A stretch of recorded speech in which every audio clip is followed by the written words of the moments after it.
খ্রিস্টান বিতার্কিক ডাক্তার জাকির নায়েককে বলেছিল আল্লাহ নূহ আলাইহিস সালামের জাতিতে আল্লাহ শুধু নূহ আলাইহিস সালাম নামক একজন নবী পাঠিয়েছেন,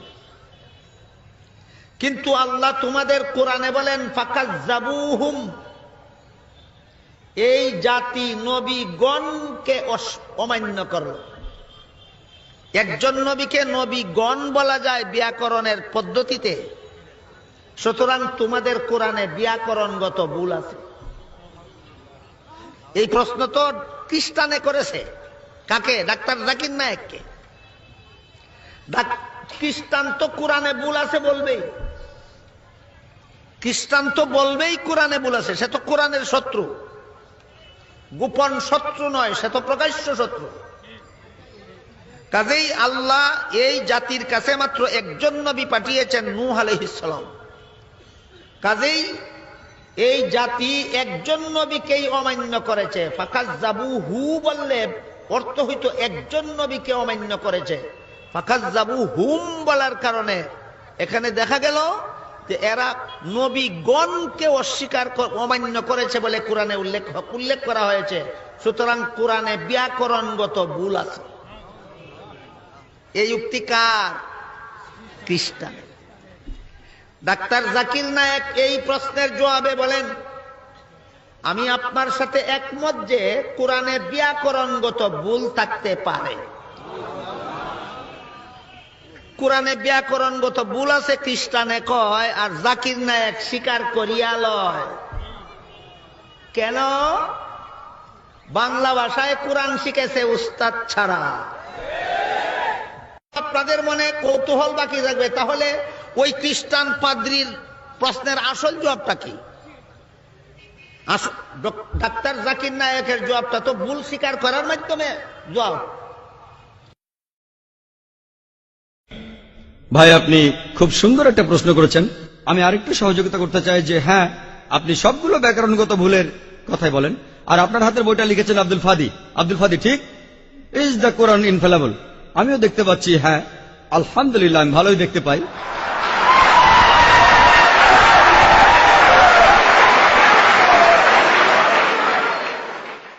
আমি এই 20টা ভুলের সবগুলোর উত্তর দেব, কারণ আমি বইটা পড়েছি। আমি সবগুলোর উত্তর দেবো ইনশাআল্লাহ, ইনশাআল্লাহ। 1 নম্বর পয়েন্ট ভাই, 1 নম্বর পয়েন্ট।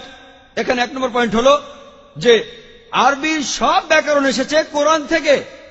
কোরআন হলো সর্বোচ্চ আরবি বই, যে বইটাতে সবচেয়ে উঁচু মানের সাহিত্য আছে। আরবি ভাষার সব ব্যাকরণ এসেছে কোরআন থেকেই।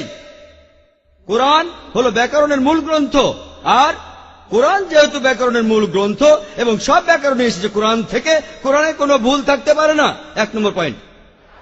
2 নম্বর পয়েন্ট, 2 নম্বর পয়েন্ট, 2 নম্বর পয়েন্ট। ব্যাপারটা এরকম যে আপনি একটা রুলার নিলেন, আর সেই রুলারের গায়ে দাগ কাটা আছে, তারপর বললেন যে মাপটা ভুল হয়েছে। এটা বেশ অযৌক্তিক।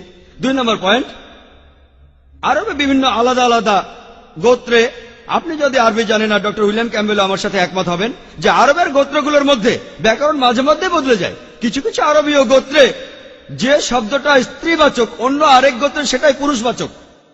একই শব্দ, তবে গোত্রভেদে ব্যাকরণ বদল হতে থাকে, এমনকি শব্দের লিঙ্গ বদলে যায়। তাহলে আপনি কি কোরআনকে সবগুলো ব্যাকরণ দিয়ে পরীক্ষা করবেন? না। আর এছাড়াও কোরআনের ভাষা এত উঁচু মানের, এতই উঁচু মানের, এর কাছাকাছি কোনো সাহিত্য নেই। আর কোরআনের বিরুদ্ধে অনেক বই আছে, ইন্টারনেটে গেলে দেখবেন 12টা ব্যাকরণের ভুল, 21টা ব্যাকরণের ভুল, আব্দুল ফাদি 20টা ব্যাকরণের ভুল। আপনাদের কি ধারণা খ্রিস্টানরা এই ভুলগুলো বের করেছে? কারাই ভুল বের করেছে? জানেন কারা করেছে? মুসলমানরাই। মুসলমান পণ্ডিতরা, যেমন জামকশারি, তারা এটা করেছেন। কোরআনের ব্যাকরণ এত উঁচু মানের যে কোরআনের ভাষা মাঝে মধ্যে প্রচলিত আরবির বিরুদ্ধে যায়। কোরআনের ব্যাকরণ এত উঁচু মানের, কোরআনের ব্যাকরণ এতই উঁচু মানের, এজন্য তারা উদাহরণ দিয়েছে। আমিও একটা উদাহরণ দেব, এতে আপনারা সবগুলো উত্তর পেয়ে যাবেন। তারা উদাহরণ দিয়েছে যে কোরআনে লেখা আছে লূত আলাইহিস সালামের গোত্রের লোকজন তারা সকল নবীকে ত্যাগ করেছে। বলা আছে সব নবীকে তারা বর্জন করেছে। ডক্টর উইলিয়াম ক্যাম্বেল বললেন যে নূহ নবীর গোত্রের লোকজন তারা নবীদের ত্যাগ করেছে, আমরা ইতিহাস থেকে জানি যে মাত্র একজন নবীকে তাদের কাছে পাঠানো হয়েছিল। তাহলে এখানেও ব্যাকরণের ভুল আছে। কোরআনে বলা উচিত ছিল একজন নবীর কথা, বহুবচন না। আর আমি একমত, আর আমার আপনার মতো লোকের কাছে মনে হবে এটা ব্যাকরণের ভুল। কিন্তু যদি আপনারা আরবদের লেখা বইগুলো পড়ে থাকেন, কোরআনের আসল সৌন্দর্য কি? সৌন্দর্যটা হলো কোরআনে কেন একজন নবীর কথা না বলে নবীদের কথা বলা হয়েছে। আপনারা জানেন কেন? কারণ আমরা জানি যে সব নবীদের হেদায়েতের বাণী মূলত একটাই, যে ঈশ্বর একজনই, তাওহীদের বাণী, আল্লাহ সুবহানাহু ওয়া তাআলার বাণী। লূত আলাইহিস সালামের লোকজন এবং নূহ আলাইহিস সালামের লোকজন তাদের নবীকে ত্যাগ করেছিল, আর পরোক্ষভাবে নিজেদের নবীকে ত্যাগ করে তারা সব নবীদেরই ত্যাগ করেছিল।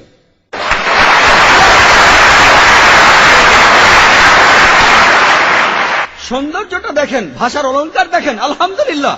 আপনার মনে হতে পারে এটা ব্যাকরণের ভুল, কিন্তু এটা ভুল নয়। একইভাবে নূর সারওয়ার নামে একজন বলেছেন যে কোরআন বলছে কুন ফা ইয়াকুন, হ বললে হয়ে যায়। এটা নাকি হবে কুন ফা কানা, হ বললে হয়ে যেত। হ্যাঁ, আরবির পাস্ট টেন্সে কুন ফা কানা, কুন ফা ইয়াকুন নয়। কিন্তু কুন ফা ইয়াকুন আরো উঁচু মানের। বলা আছে আল্লাহ তিনি ছিলেন, আছেন আর থাকবেন, অতীত, বর্তমান আর ভবিষ্যৎ।